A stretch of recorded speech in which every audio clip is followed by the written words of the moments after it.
आज हमारे पास एक ज़बरदस्त टॉपिक है क्योंकि आए दिन हमारे सामने मुश्किलें आती रहती हैं। कोई ना कोई क्राइसिस हो जाता है, कभी बिजली नहीं आ रही, कभी कोई बड़ा हादसा हो गया।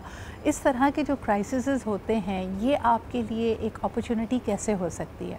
जैसे अल्लाह ताला कुरान हकीम में फ़रमाते हैं कि हर मुश्किल में ही आसानी है, लेकिन उस आसानी को ढूंढा कैसे जाए? उस अपॉर्चुनिटी को रिकग्नाइज़ करके क्या ना सिर्फ उन लोगों के लिए अपने इर्द गिर्द माहौल को आप बेहतर बना सकते हैं या नहीं? आप दुनिया में जितनी भी इनोवेशन देखें, जितनी भी डिस्ट्रप्शन देखें, वो यकीनन ऐसी ही किसी अपॉर्चुनिटी को रिकग्नाइज़ करती है और उसको लेकर आगे चलती है। मिसाल के तौर पे अगर लोगों के लिए अपने ऑफिसेज़ को मेंटेन करना मुश्किल है तो कोवर्किंग स्पेसेस बनी। अगर किसी के लिए ये मुश्किल है कि उसके घर की बिजली बार बार जाती है and all they really need is a space way they can uninterrupted किस्म का सप्लाई हो आपके पास वाईफाई का और आप वहाँ पे काम कर सके, तो मुख्तलिफ वर्किंग कैफ़ेज़ बन गए। All of these are opportunities for people to actually solve a larger problem. लेकिन इससे भी बढ़कर ये कि अगर कोई भी क्राइसिस हो तो उस वक्त अपने जहन को आप पुरसुकून कैसे रखें, क्योंकि अगर आप इजीली किसी भी चीज़ के ऊपर रिएक्ट करते हैं then that means you are very very easy to manipulate as well. यानी आपने एक तरह से अपनी इमोशनल रेगुलेशन अगर नहीं की तो आपके लिए मुश्किल हो सकती है। आइए ज़रा इस टॉपिक को एक्सप्लोर करते हैं, ख़ास तौर पे यूथ के पर्सपेक्टिव से। हमारे पास एक ज़बरदस्त पैनल है। हमारे साथ नाजिया रिजवान सईद मौजूद हैं जो कि जनरल मैनेजर हैं द हाइव की, which is also a flourishing coworking space. इनके तकरीबन 4 मुख्तलिफ स्पेसेस हैं इन कराची, इसके अलावा इस्लामाबाद में भी इस तरह की ऑप्शंस मौजूद हैं इन्हीं की ऑर्गेनाइजेशन की तरफ से। बहुत शुक्रिया नाजिया हमारे साथ होने के लिए। We also have with us Anam Chaudhary who is an HR professional. उनसे भी जानेंगे कि आम तौर पे जो टीम बिल्डिंग प्रोसेस होता है उसके बारे में कहा जाता है पहले टीम फॉर्म होती है, फिर स्टॉर्म करती है, फिर उसके बाद परफॉर्म करती है। लेकिन क्या ये जो स्टॉर्मिंग है कभी कभार टीम के जो टूटने का बायस बनती है, इस तरह के क्राइसिस को कैसे मैनेज किया जाता है? तो शुक्रिया आपका भी हमारे साथ मौजूद होने के लिए। Last but definitely not the least doctor Arif Siddiqui हमारे साथ मौजूद हैं, अक्सर प्रोग्राम का हिस्सा होते हैं, बड़ी ज़बरदस्त बात करते हैं। आपके भी आने का बहुत शुक्रिया। नाजिया, अगर मैं आपसे शुरुआत करूँ, मॉडर्न जो हमारा तरीक़ेकार है काम करने का, उसमें हम हैसल फ्री होना चाहते हैं। गए वो ज़माने कि हमारा कोई भी जो मैनेजर है या कॉर्पोरेट लीडर है वो चाहता था कि जी कॉर्नर ऑफिस उसको मिले, घंटी चपरासी का शौक़ होना चाहिए, बेल बजाए तो कॉफ़ी आ जाए। अब हमने देखा, बल्कि पिछले 10-15 साल से हम देख रहे हैं कि ओपन स्पेसेस की बात की जा रही थी even with in the corporate culture. और अब जबकि स्टार्टअप्स और एंटरप्रेन्योर्स का ज़माना है, वो तो और लिमिटेड स्पेस में घुल मिल कर काम करना पसंद करते हैं। क्या जो इनके सामने रेगुलर एडमिनिस्ट्रेशन रिलेटेड या क्राइसिस और कोई प्रॉब्लम्स और चैलेंजेस आते हैं, उसमें आपने इनका रवैया क्या देखा है? हम बदल कैसे रहे हैं? देखिए, एवरीवन गोज़ थ्रू चैलेंजेस। कुछ पर्सनल चैलेंजेस भी होते हैं, कुछ ऑर्गेनाइजेशनल चैलेंजेस भी होते हैं। सो हमारे पास डिफरेंट टीम्स बैठी होती हैं, डिफरेंट कंपनीज़ को रिप्रेजेंट कर रही होती हैं। वो अपने साथ एक बैगेज भी लेके आती हैं। वो घर से जब निकलती हैं तो वो अपना इमोशनल ट्रॉमा या फिर जो उनके साथ हुआ होता है वो घर पे छोड़ के नहीं आते, वो साथ लेके जाते हैं। They are ever demanding as well. उनको एक ऑफिस एनवायरनमेंट भी चाहिए बट एक होम एनवायरनमेंट भी चाहिए वहाँ पे। They want to be very very comfortable. तो हमारी जो कोवर्किंग स्पेसेस हैं, हम उनको ऐसा एक वहाँ पे माहौल मुहैया करते हैं जहाँ पे वो स्ट्रेस फ्री रह सकते हैं। We give them a space जहाँ पे उनकी प्रोडक्टिविटी बढ़ सकती है, क्योंकि उनको ये फ़िक्र नहीं होती कि AC नहीं चल रहा, उनको ये फ़िक्र नहीं होती कि वाईफाई नहीं चल रहा, उनकी कॉफ़ी, पानी, चाय सब कुछ उनके सामने मौजूद होता है। तो उनका प्रेशर हम लेते हैं। तो हमारी टीम जो होती है वो प्रेशर लेने की आदी बन गई है। व्हेन देयर इज़ काम, हमें बहुत अजीब सा लगता है कि ये इतना काम क्यों हुआ है। तो the storm is the norm for us. And मुझे लगता है कि जो फैसिलिटीज़ मैनेजमेंट है काम, मैं अक्सर ये कहती हूँ कि अगर कोई अपना कारोबार कर रहा है, अपना आइडिया लेके उसको एग्जीक्यूट कर रहा है, पाकिस्तान में हम ला कहें कि ईज़ ऑफ डूइंग बिज़नेस है, लेकिन अपने आप में ये बहुत थका देने वाला प्रोसेस होता है। So coming to you Anam, crisis को आप कैसे डिफ़ाइन करती माफ़ कीजिएगा अनम, क्राइसिस को कैसे आप डिफ़ाइन करती हैं? बहुत शुक्रिया सिद्रा टाइम का। बेसिकली सिद्रा, क्राइसिस जो होते हैं ना, मोस्टली आपको पता है कि हर तरह के होते हैं। ज़रूरी नहीं है कि ये फाइनेंशियल हो, फिजिकल हो, लाइक किसी भी तरह के हो। कंपनी एज एन HR जो है, हमारा ये रोल है कि हम कंपनी में जितने भी एम्प्लॉयज़ हैं उन सबके क्राइसिस का ख्याल रखें। चाहे वो फाइनेंशियल हो गया कि किसी को ज़रूरत है तो हमारा काम बनता है कि उसके उस जो है मकसद को या उसकी जो नीड है उसको देखें, उसको समझें, उनको सुने और उसको हम एग्जीक्यूट भी करेंगे। बिल्कुल सही। मुझे ये बताइएगा कि हम अक्सर कहते हैं कि आपको किसी भी रिश्ते को, किसी भी जगह अगर आप एज अ लीडर भी परफॉर्म कर रहे हैं, as a team member perform कर रहे हैं, आपकी कम्युनिकेशन बहुत इंपॉर्टेंट होती है और उस कम्युनिकेशन में बहुत बड़ा जुज़ होता है टॉलरेंस का, बर्दाश्त का, इमोशनल रेगुलेशन का। आपने अपने इर्द गिर्द क्या देखा है? क्योंकि अभी जैसे नाजिया बात करी थी, बड़ी ज़बरदस्त बात थी कि हम जब ऑलरेडी घर से आते हैं तो हमारे पास बहुत सारा इमोशनल बैगेज होता है। हो सकता है घर के किसी मेंबर से आपकी ना बन रही हो, फाइनेंशियल प्रेशर्स आप महसूस कर रहे हैं, रास्ते के जो प्रॉब्लम्स हैं आप उनको हल करते हुए आ रहे हैं।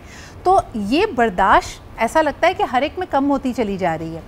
ये इमोशनली डिसरेगुलेटेड लोग आपको नज़र आते हैं अपने इर्द गिर्द? बहुत ज़्यादा। आजकल तो ये चीज़ इतनी ज़्यादा हो गई है कि ज़रूरी नहीं है कि हर पर्सन में सेम टेम्परामेंट हो। होता क्या है कि घर से जब निकल के आते हैं, घर के कुछ मसले होते हैं, कुछ रास्ते में हो जाते हैं, वो आके जो उनका कहते हैं कि गुस्सा, एग्रेशन होता है, वो ऑफिस में निकलता है। ठीक है, तो हमें उसको अंडरस्टैंड भी करना होता है और देखना होता है कि कुछ लोगों को बिल्कुल बर्दाश्त नहीं होती, वो बर्दाश्त कर ही नहीं पाते, वो अपना एग्रेशन, अपना गुस्सा निकालते। समटाइम क्या होता है, कुछ हमारे पास लोग ऐसे होते हैं जो खुद को ना आइसोलेट कर लेते हैं, वो डिस्कस ही नहीं करते। वो जब डिस्कस नहीं करते तो वो इम्पैक्ट पड़ता है हर उसके इर्द गिर्द उन लोगों का जो उसके साथ जुड़े हुए हैं। तो बेहतर ये है कि आप डिस्कस भी करें, आप अपना मैटर जो है अपने जो भी आपका डिपार्टमेंट है या आपका कोई दोस्त है, फ्रेंड है, फैमिली है, उसके साथ डिस्कस करना बहुत जरूरी है। उससे हल निकल आते हैं, जरूरी नहीं है कि आपको लगता है। अच्छा, ये सवाल अब डॉक्टर आरिफ के पास लेके जाना चाहूँगी। आज बहुत ज़्यादा ओवरलैपिंग हो रही है बिकॉज मुझे लगता है मेरी आवाज़ में डिले आता है। By the time I start speaking तो आप तक मेरी आवाज़ नहीं पहुँची। If we can fix that would be great.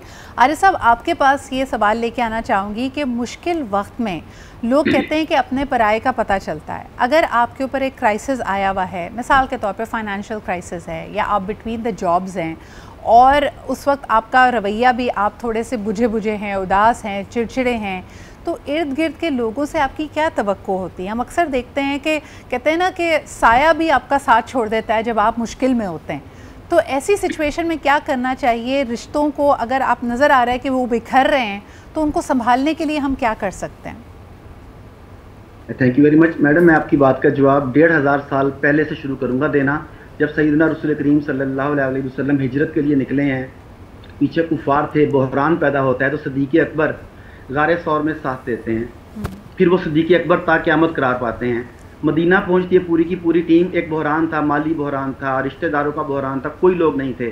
फिर मवाख़ात का प्रोसेस अमल में आता है। वो पूरी दुनिया में एक ऐसा ज़बरदस्त एक मुआहदा था मवाख़ात का, जिसने बताया कि एक दूसरे के काम कैसे आया जा सकता है।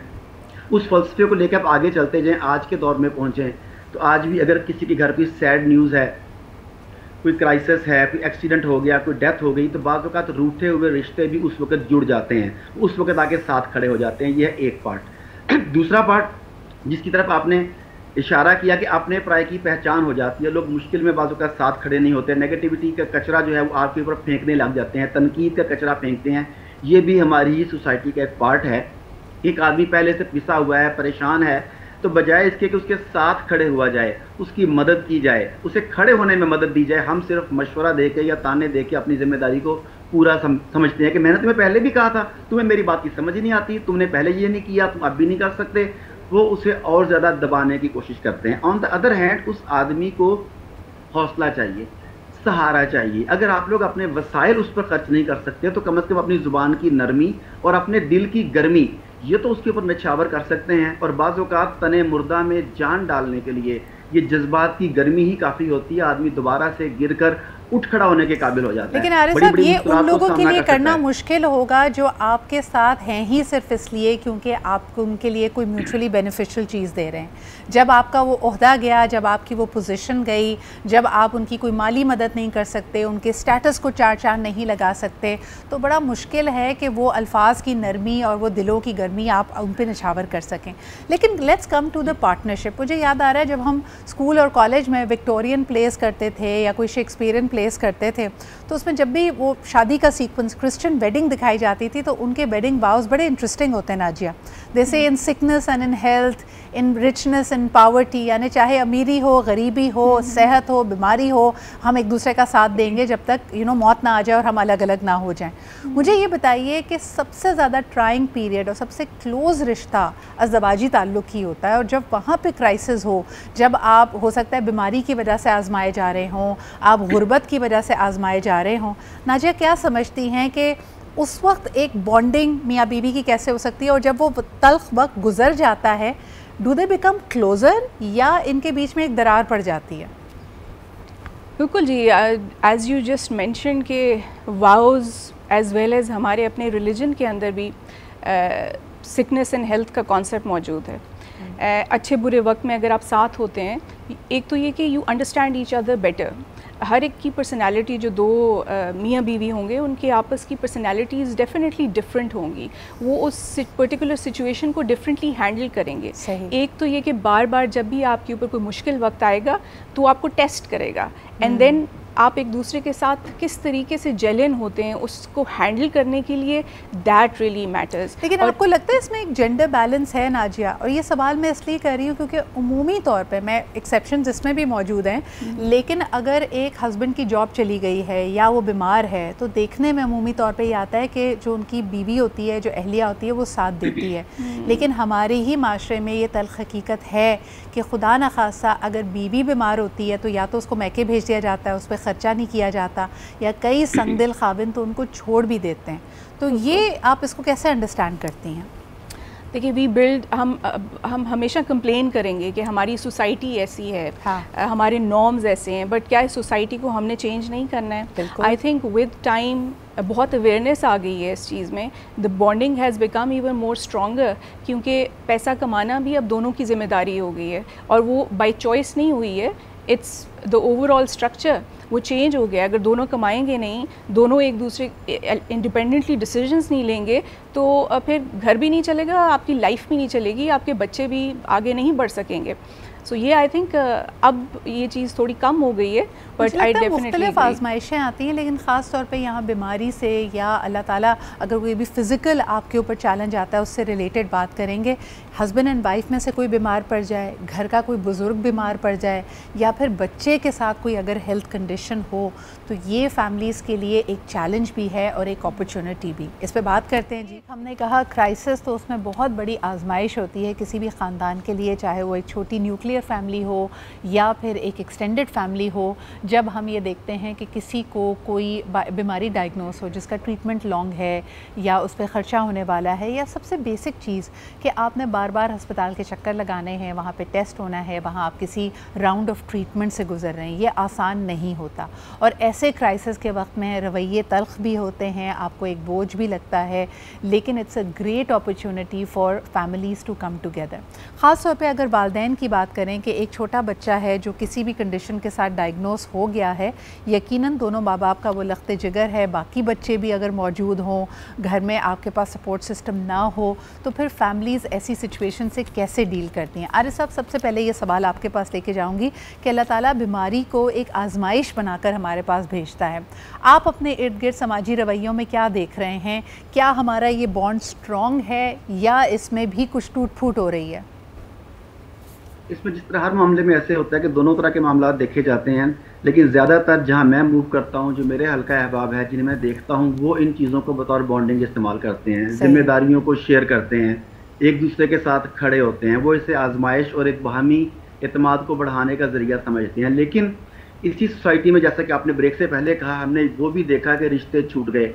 हमने ये भी देखा कि यहाँ तक कि माँ बाप अपने माजूर बच्चे को किसी सेंटर में जमा करवा के चले गए। उन्होंने अपने सगी औलाद, अपने खून को भी बतौर जिम्मेदारी कबूल करने से इनकार कर दिया।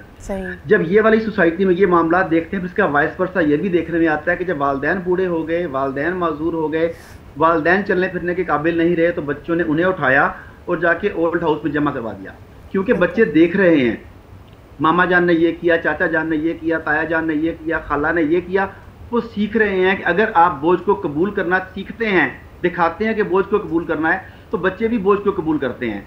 जब वो बोझ को सर से उतार फेंकने की प्रैक्टिस करते हैं तो बच्चे भी ये सीखते हैं कि जब कभी ऐसा मामला हो तो इस बोझ को उठा के ओल्ड होम में जमा करवा दें। अरे सर, मुझे एक आपसे सवाल करना था कि आपने अपनी प्रैक्टिस में, अपनी ऑब्जर्वेशन में क्या देखा है? ये जिस चीज़ को हम बोझ गर्दान रहे हैं, क्या ये माली बोझ है? यानी क्या हमें अपने माजूर बच्चे पे या हमारे ज़ईफ़ माँ बाप पे ख़र्चा करना एक बोझ लग रहा है, या जो उसकी एक इमोशनल कॉस्ट होती है कि एक जज्बाती कॉस्ट कि भाई मैंने अपनी ज़िंदगी में कुछ अलग ख्वाब देखे हैं, मैं अपना वक्त किसी और तरीके से सर्व करना चाहता हूँ, तो इनकी खिदमत करके या इनको लुक आफ्टर करके मैं अपना वक्त ज़ाया नहीं कर सकता या अपनी ज़िंदगी इनके नाम नहीं कर सकता। वो बोझ जिसकी आप बात कर रहे हैं वो असल में है क्या? Is it the emotional burden, is it the financial burden? आपने क्या देखा है? दो चीजें हैं। एक तो है यूजफुलनेस का होना या ना होना। किसी बड़े से बड़े बोझ को भी बर्दाश्त किया जा सकता है अगर आपको उसमें थोड़ी बहुत यूजफुलनेस नजर आ रही हो। जब आदमी को यूजफुलनेस बिल्कुल नजर नहीं आ रही होती, फिर वो खा वो फाइनेंशियल बोझ है, खा वो सोसाइटी का बोझ है, बंदा उसे कबूल करने से इनकार कर देता है। लेकिन मेरे ख्याल में इससे बड़ा मसला है कम्युनिकेशन का। खास तौर पर बूढ़े वालिदैन के हवाले से अगर बात की जाए, वो इस तरह के बोझ नहीं होते कि उनकी लुक आफ्टर ना की जा सके। लेकिन जब वो जवान औलाद के मामलात में बहुत ज़्यादा मुदाखलत करनी शुरू करते हैं, मियाँ बीवी के मामलात में मुदाखलत करनी शुरू करते हैं, छोटी छोटी बात पर बहुत ज़्यादा टोकते हैं, तब वो लोग उन्हें बोझ समझते हैं कि हमने आपके साथ रह भी रहे हैं, रिस्पेक्ट भी कर रहे हैं, सारा कुछ कर रहे हैं, आपने अपनी ज़िंदगी पूरी जी ली, अब कम से कम हमें तो अपनी ज़िंदगी जी लेने दें। ये वो दूसरा पहलू है जिसकी तरफ आपने इशारा किया था।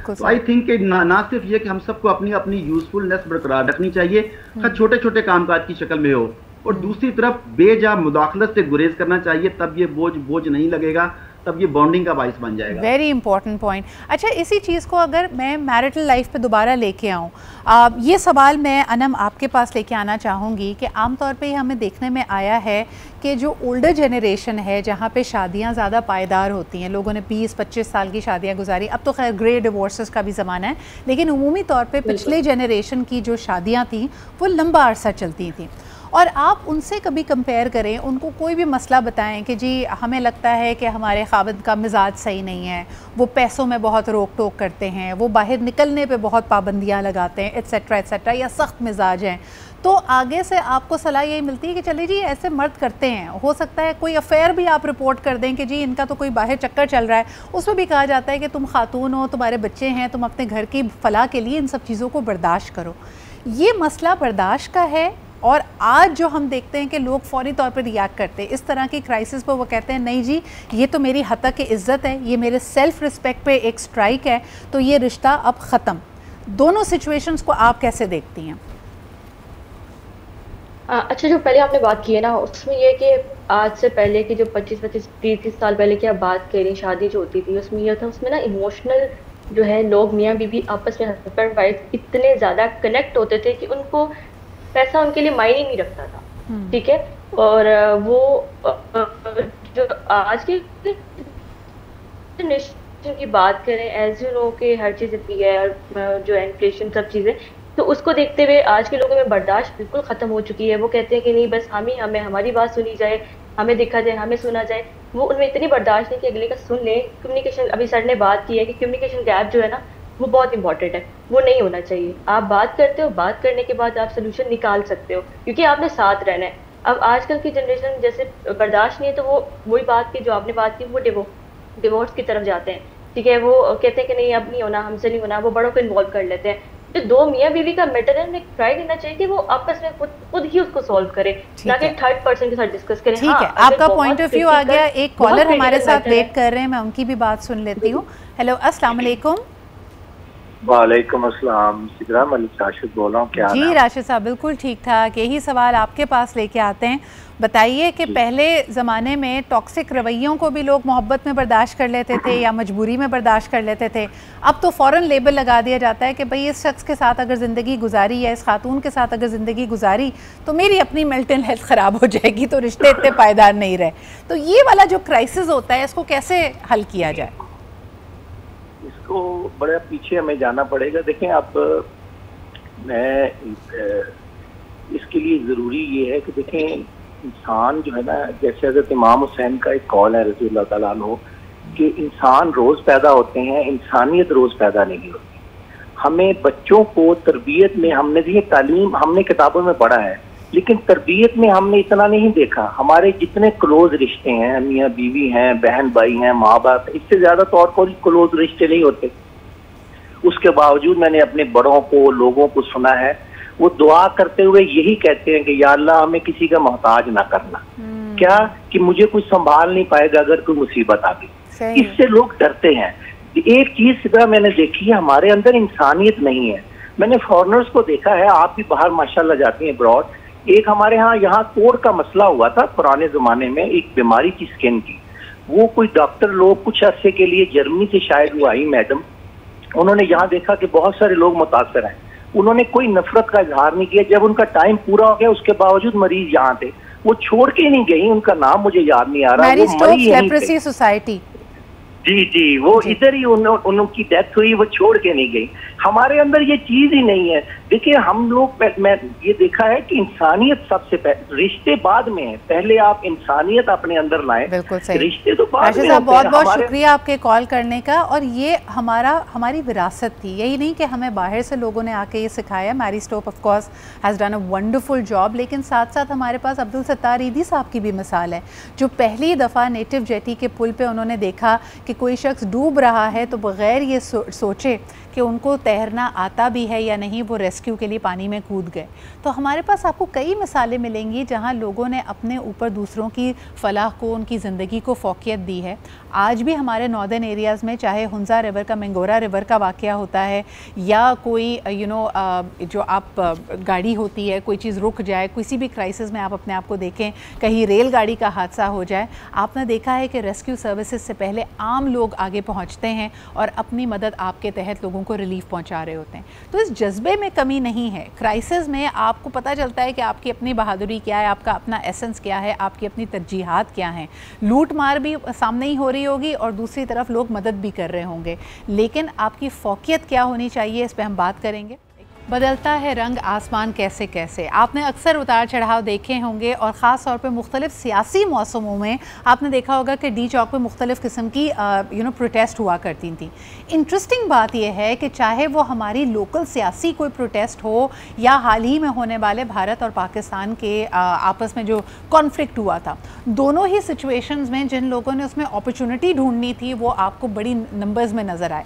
सबसे पहले जहाँ पे हम ये देखते थे कि डी चौक में बड़ी तादाद में प्रोटेस्टर्स मौजूद हैं, तो खाना वाले और मुख्तलिफ बर्गर्स के स्टॉल्स और खाने जो आप लोगों की ज़रूरत की चीज़ें हो सकती हैं, पानी के लिए स्टॉल्स, हॉकर्स वहाँ पे मौजूद होते थे। इसी तरह हमने देखा कि हालिया जब पंजाब में मुख्तलिफ किस्म के ड्रोन्स भारत की तरफ से आ रहे थे, तो जिस इलाके में ड्रोन ज़्यादा आना था, लोगों ने उसको पीछे भागना था, तो वहाँ पर भी कुल्फ़ी वाले अपना स्टॉल लेके चले गए, कोई चने वाला अपना स्टॉल लगा के बैठ गया। इसको कहते हैं एंटरप्राइजिंग स्पिरिट, और आप मुश्किल में भी एक अपने लिए अपॉर्चुनिटी ढूंढ लें। आइए ज़रा इस पे भी बात कर लेते हैं। नाजिया, इसको आप क्या कहेंगी? ये एंटरप्राइजिंग स्पिरिट है कि आपने कोई भी मुश्किल देखी, कभी आपने देखा कि भाई यहाँ पे कोई फॉर्मल दुकान नहीं है इस चीज़ की, और आपने एक हॉकर बेशक वो नाजायज़ जगह पे ही आपने क्यों ना वो एक इंक्रोचमेंट कर ली हो, लेकिन आप इसको क्या कहेंगी? Is this taking inspiration in that crisis? देखिए, आपने बिल्कुल शुरू में एक वर्ड यूज़ किया था, disruption. So disruption is the new norm. आप ढूंढते हैं कि कहाँ पर एक गैप है, आप उसको फिल करने की कोशिश करते हैं। फॉर्चुनेटली और अनफॉर्चुनेटली जो ठेला है या फिर इवन एक चिप्स बेचने की एक छोटा सा एक स्टॉल है, वो ज़रूर काम करेगा, चाहे और कोई बड़ा बिजनेस काम करे या ना करे। लेकिन हमने कोविड में नाजिया ये भी देखा कि जब एक मास्क लगाना ज़रूरी था, या हम जो एक 2 रुपये 3 रुपये का मास्क होता था वो हमने 25 रुपये 100 रुपये में भी ख़रीदा है। तो ये जो इसमें अनड्यू मुनाफाखोरी आ जाती है, क्या इसको भी आप एक एंटरप्राइजिंग स्पिरिट की बात करेंगे? ये डिस्ट्रप्शन सही है? ये डिस्ट्रप्शन बिल्कुल ठीक नहीं है, लेकिन इसमें आई थिंक कसूर उन लोगों का नहीं है। कसूर उन लोगों का भी है कि जहाँ पे अगर अपॉर्चुनिटीज़ होती ही नहीं हैं, जो चीज़ें ये नॉर्मली मिलनी चाहिए थी, जैसे मास्क है या सैनिटाइजर्स हैं, हमारे ये ना हमारी नॉर्म्स में ये था, और ना ही इसकी कोई अवेलेबिलिटी थी, ना ही हाइजीन हमारा एक हमारी प्रायोरिटी थी। तो जब ये हादसा हुआ या जब ये वबा फैली, तो हर किसी ने अपना मुनाफा कमाया। अच्छा, हमें अपने बचपन के दिनों में याद है, आज आप जिन जिन चीज़ों को एक क्राइसिस समझते हैं, लोग कहते हैं कि वो वक्त दूर नहीं जब आप अपना खुद ऑक्सीजन मास्क लेके घूमा करेंगे क्योंकि पोल्यूशन इतनी ज़्यादा हो जाएगी। अरे साहब, आपको ये वक्त यकीनन याद होगा कि 90s के अवाइल में भी हम अपने बचपन में याद करते हैं, बॉटल्ड वाटर नहीं मिला करता था। हम घर से या तो थर्मस लेके जाते थे, उबालते थे घर में पानी, या फिर आप अगर आप किसी छोटे रेस्टोरेंट में चले जाते थे तो वही कच्चा पानी, टैप वाटर आपको दिया जाता था। लेकिन किसी ने इसको एक अपॉर्चुनिटी के तौर पे देखा कि भाई कोल्ड ड्रिंक और जूसेस से ज़्यादा ये बिकेगा, और उन्होंने एक पूरी मार्केट क्रिएट की। क्या कहते हैं, इंसान जिबिल्लत में हमारी मुनाफाखोरी और ग्रीड शामिल है? देखिए, मुनाफाखोरी तो लफ्ज़ मेरा ख्याल मुनासिब नहीं है। ग्रोथ तो हमारी जिबिल्लत में शामिल है कि हम सब ग्रो करना चाहते हैं। अब ग्रो करने की हमारे अंदर जो लिमिट्स हैं या उसके जो पैरामीटर्स हैं, वैल्यूज़ हैं, वो डिफरेंट हैं जी। हम बाज़ औक़ात लूट मार को भी ग्रोथ समझते हैं। मैंने कई मरतबा कोई रिश्वत लेने वाले बंदे के बारे में सुना कि वो बहुत कमा रहा है। मैं कहता हूँ यार, वो कमा रहा है कि आखिरत गंवा रहा है? हमने उसके रिश्वत लेने को कमाई समझ लिया, हालांकि वो कमाई नहीं है, वो तो गंवा रहा है अपना मॉरल, अपनी वैल्यूज, अपनी फैमिली, अपनी आखिरत। हमने उसके लिए पॉजिटिव वर्ड्स यूज करने शुरू कर दिए। मक्कार आदमी को स्मार्ट कहना शुरू कर दिया, चालाक और कनिंग आदमी को हमने होशियार कहना शुरू कर दिया, सादालू आदमी को, मासूम आदमी को, यानी मेरी तरह के आदमी को भोला भाला कहना शुरू कर दिया। अच्छा, ये जो वर्ड्स हैं, इन वर्ड्स ने सोसाइटी की नॉर्म्स चेंज कर दी। उन्होंने न्यू नॉर्मल सेट कर लिए कि ये चीजें अब नॉर्मल है। मैं चीज बना रहा हूँ, इस वक्त मौका है, जितना लूट सकूं लूट लूं, ये मुनाफा है। हालांकि वो मुनाफा नहीं है, वो लूट मार है। जैसा आपने कहा कि 2-3 रुपए का मास्क आपने 100 रुपए खरीदा। अरे सब मुनाफाखोरी हुई ना। मिसाल के तौर पे कराची में एक वाटर क्राइसिस है। हमें पता है कि हमारे घरों में और बड़ी आबादियों में पानी नहीं आता, लेकिन ऑन दी अदर हैंड यही हाइड्रेंट्स, यही वाटर टैंकर्स, ये एक पूरा माफिया तो मौजूद है ना। जब इनको भरने के लिए पानी मिल सकता है तो वही पानी फिर पाइपलाइन में क्यों नहीं आ सकता? जी, मैं यही कहना चाह रहा हूँ कि इसके लिए हमने लफ्ज़ जो मुनाफाखोरी रखा हुआ है ना, इसके लिए लफ्ज़ चाहिए लूट मार। देखिए, मुनाफा तो जायज़ भी है, थोड़ा ज़्यादा भी है, थोड़ा कम भी है, उसकी कोई ना कोई हदूद है कि वो इंसान को कत्ल करने के लिए ना हो, उसकी बुनियादी ज़रूरियात तलब करने के लिए ना हो। तो इसके लिए लफ्ज़ मुनाफाखोरी से आगे जाना चाहिए। वो लफ्ज़ है लूट मार। ये लोग लूटर्स हैं, इन्हें बिल्कुल सही। अरे साहब, इसी चीज़ को थोड़ा सा और आगे लेके चलती हूँ। अनम, आपके पास आएंगे। हमें बड़े बड़े बिजनेसेस ज़ख़ीरा अंदोज़ी करते हुए भी नज़र आते हैं। जब उनको पता है कि फ़लानी चीज़ की सिक्लिकल प्राइस बढ़ेगी, आपके सामने रमज़ान से पहले चीनी की ज़ख़ीरा अंदोज़ी की जाती है, तेल की ज़ख़ीरा अंदोज़ी की जाती है, बेसन की ज़ख़ीरा अंदोज़ी की जाती है, क्योंकि हमें पता है इनकी कीमतें ऊपर जाएंगी। हम बारहा ये बात करते हैं कि पूरी दुनिया में रमज़ान में, त्यौहारों से, फेस्टिवल से पहले कीमतें कम हो जाती हैं ताकि हर कोई उसका फैज़ हासिल कर सके। लेकिन पाकिस्तान में हर बड़े त्यौहार से पहले ईद उल अज़हा आती है तो जानवर की कीमत ऊपर चली जाती है, रमज़ान आने वाला होता है तो बाकी चीज़ों के, और हम ये क्राइसिस क्रिएट करते हैं, हम चीज़ों की शॉर्टेज करते हैं ताकि मुनाफा बढ़ाया जा सके। तो ये तो अपॉर्चुनिटी ना हुई, ये तो नेगेटिव बिहेवियर्स हैं।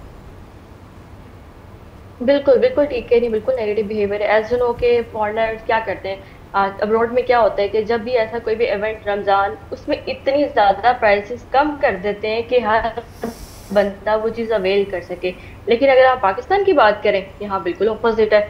यहाँ जब भी कोई त्यौहार होता है, कोई भी इवेंट होता है, प्राइसेस इतनी हाई हो जाती है कि एक मिडिल क्लास जो बंदा है वो क्राइसिस से ज़्यादा जो है वो उसको देखना पड़ता है। जो हाई क्लास है उनको ये फेस इतना नहीं करना पड़ता। वही बात है कि जो चीज़ ऑलरेडी कम है आप उसको उसी प्राइस पे सेल करें, लेकिन उनकी भी डिमांड सप्लाई उस तरह से नहीं होती, तो उनको मौका मिल जाता है कि अच्छा हमारे पास अब इवेंट आ गया, ये त्यौहार आ गया, ये दिन आ गया, अब इस पर प्राइसेस बढ़ा देंगे तो हमारा मुनाफा ज़्यादा हो जाएगा, जो कि बिल्कुल गलत है, जो नेगेटिव है, जो बिल्कुल काबिल बर्दाश्त नहीं है। एक और क्राइसिस तो नहीं कहेंगे, एक और एक्सप्लॉयटेशन की ज़रा बात कर लेते हैं। नाजिया, आपने भी जैसे इशारा किया कि आप दोनों वालिदैन, माँ और बाप दोनों काम करते हैं, तो अगर बच्चे छोटे हों तो उनको डे केयर की या प्री स्कूल की ज़रूरत है।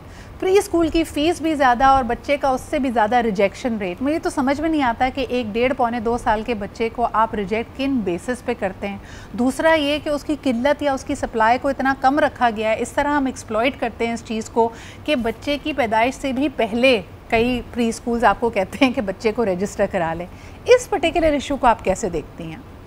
देखिए, आपने 2 मसाइल की बात की थी, एक शुरू में हेल्थ से रिलेटेड और अभी एजुकेशन से रिलेटेड। ये दोनों चीज़ें जो भी पूरी दुनिया में जो लोग तरक्की कर गए हैं, ये सब फैसिलिटीज़ उनको फ्री ऑफ कॉस्ट मिलती हैं अपने आवाम को। हमारे यहाँ कुछ अरसा पहले तक, यानी कि 20-25 साल पहले तक पब्लिक एजुकेशन जो कि गवर्नमेंट प्रोवाइड करती है बहुत सब्सिडाइज रेट्स पर, वही हुआ करती थी। उस वक्त प्राइवेट स्कूल्स का दौर इतना नहीं था जी। अभी तो अगर आप पैसा कमाते हैं तो आप अगर देखें एक आम आदमी अपना 50-60% तो अपने बच्चों की एजुकेशन पे लगाएगा अगर वो उनका फ्यूचर ब्राइट करना चाहता है, and that starts at an early age. यानी कि आपने किंडरगार्टन में उसको किसी अच्छे स्कूल में डालना है तो आप अपनी कमर पर या पेट पर व्हाटएवर यू से आप पत्थर बांध लेते हैं और वो बंधा रहता है अनटिल एंड अनलेस कि वो यूनिवर्सिटी भी ग्रेजुएट नहीं कर लेता। तो ये चीज़ें आई थिंक एक हमारे लेवल के ऊपर ये चीज़ें डिसाइड करने वाली नहीं है। वी शुड गो फॉर एक बेसिक नीड्स, एक बेसिक स्ट्रक्चर। मुझे तो ऐसा लगता है कि बेसिक नीड्स भी एक आम आदमी जिसकी एक एवरेज तनख्वाह है, जो मिनिमल वेज यहाँ पे तस्वुर की जाती है, उसमें गुजारा बहुत मुश्किल है। और साहब विद अ ट्रिगर वार्निंग एक बड़े अहम और बड़े सेंसिटिव हसास मौजू की तरफ आऊँगी कि एक तरफ हम कहते हैं कि हम अच्छे लोग भी, हमारा ख़ानदानी निज़ाम भी बड़ा मुनफरद है, पब्लिक प्राइवेट पार्टनरशिप भी हैं, फिलांथ्रोपिस्ट भी हैं, लेकिन इसके बावजूद सिर्फ रवा साल में मैं देखती हूँ कि कितना नंबर में इंक्रीमेंट आया है उन लोगों की जो शदीद डिप्रेशन का शिकार हैं, जो नर्वस ब्रेकडाउन की तरफ जा रहे हैं और जिनमें से कईयों ने ख़ुदकुशी भी अटेम्प्ट की है। What is happening? अगर ये क्राइसिस में हमारे दोस्त, हमारे फैमिली मेम्बर्स, हमारे लाइफ पार्टनर्स हमारे साथ हैं, तो फिर इस बढ़ते हुए डिप्रेशन की क्या वजह है? मैडम मैं आपके सामने एक अलार्मिंग फिगर रखता हूँ, आपको यकीनन इल्म होगा, आपकी फील्ड है, अगर मैं अपने हवाले से रखता हूँ कि मुझे एक मरतबा कि 2-2.5 साल पहले प्रेसिडेंट आरिफ अलवी की मिसिस को मेंटल हेल्थ पे प्रेजेंटेशन देने के लिए बुलवाया गया, साथ कुछ साइकोलॉजिस्ट वगैरह मौजूद थे। तो प्रेसिडेंट की मिसिस कहती है, प्रेसिडेंट ऑफ पाकिस्तान की, कि पाकिस्तान में 3 करोड़ लोग जहनी अमराज का शिकार हैं और सिर्फ 550 क्वालिफाइड लोग उन्हें डील करने के लिए मौजूद हैं। और इसके 2 साल के बाद, इसकी अगली बार, इसके सिर्फ 2 साल या 1.5 साल के बाद पाकिस्तान की पार्लियामेंट में रिपोर्ट पेश होती है जहां वो कहते हैं कि 8 करोड़ लोग ज़हनी अमराज का शिकार हैं। 8 करोड़ लोगों का मतलब है कि हर 3 में से 1 आदमी को नफ्सियाती हेल्प की ज़रूरत है। और यकीनी तौर पर जिन बातों की तरफ हम इशारा कर रहे हैं, खा वो फाइनेंशियल मैटर्स हैं, रिश्तों के मैटर्स हैं, पॉलिटिकल प्रेशर्स हैं, सोसाइटी की बदलती हुई नॉर्म्स हैं, एजुकेशन की आपने बात की कि बच्चों को एजुकेशन नहीं दिलवा पा रहे, आगे कैरियर अपॉर्चुनिटीज़ नहीं है, कि तमाम के तमाम मिसाइल मिल के इस हद तक हावी हो चुके हैं कि हर 3 में से 1 आदमी उसे साइकोलॉजिकल हेल्प चाहिए और मेरा ख्याल है शायद हर दूसरे आदमी को चाहिए, इसमें भी गुंजाइश होगी। तो हम सबको अपनी फैमिली की नफ्सियाती केयर करने के लिए खुद कुछ सीखना होगा, अपने ऐसे पॉजिटिव हल्के बनाने होंगे, सपोर्ट ग्रुप बनाने होंगे जहां हम एक दूसरे को नफ्सियाती हेल्प दे सकें। आपने बड़ी अलार्मिंग नंबर्स की बात की है यहाँ पे डॉक्टर आरिफ, क्योंकि आमतौर पे लोगों का तस्वुर ये होता है कि ठीक है जी, जहनी मरीज़ होते हैं, हर माशरे में होते हैं, इस तरह के आउटलायर केसेस होते हैं, ये एक्सट्रीम केसेस हैं, ये आटे में नमक के बराबर हैं। लेकिन जिन नंबर्स की आप बात कर रहे हैं, इसका मतलब है ये एक्सट्रीम पर्सनैलिटीज़, ये हाई कॉन्फ्लिक्ट पर्सनैलिटीज़, ये ऐसी पर्सनैलिटीज़ जिनको मदद की ज़रूरत है, जिनका काम ही ये है कि वो क्राइसिस क्रिएट करते हैं, उनके साथ उस क्राइसिस में बॉन्डिंग नहीं हो सकती, बल्कि ये एक मुंतशिर जहन है जिसको मदद की ज़रूरत है। And I think as a society we must reflect on it. बहुत शुक्रिया, डॉक्टर आरिफ हमारे साथ मौजूद हैं। Anam and Nazia, thank you very much for being here. It was a healthy discussion, और क्योंकि ये एक ओवर आर्चिंग सब्जेक्ट था तो हमने बहुत सारे छोटे मौज़ूआत को इसमें जोड़ने की कोशिश की। लेकिन वाकई एक आजमाइश, एक मुश्किल का वक्त ऐसा होता है कि आपको अपने बारे में बहुत कुछ जानने का मौका मिलता है। दीनी तौर पे देखा जाए तो इन दोनों के फ़र्क में किसी दाना शख्स ने ये ज़रूर कहा था कि जो मुश्किल वक्त तुम्हें खुदा के करीब कर दे वो समझो कि तुम्हारी आजमाइश है, और जहाँ पे तुम्हें ऐसा लगे कि तुम खुदा से दूर हो रहे हो, देन दैट मीन्स कि वो तुम्हारी सज़ा है।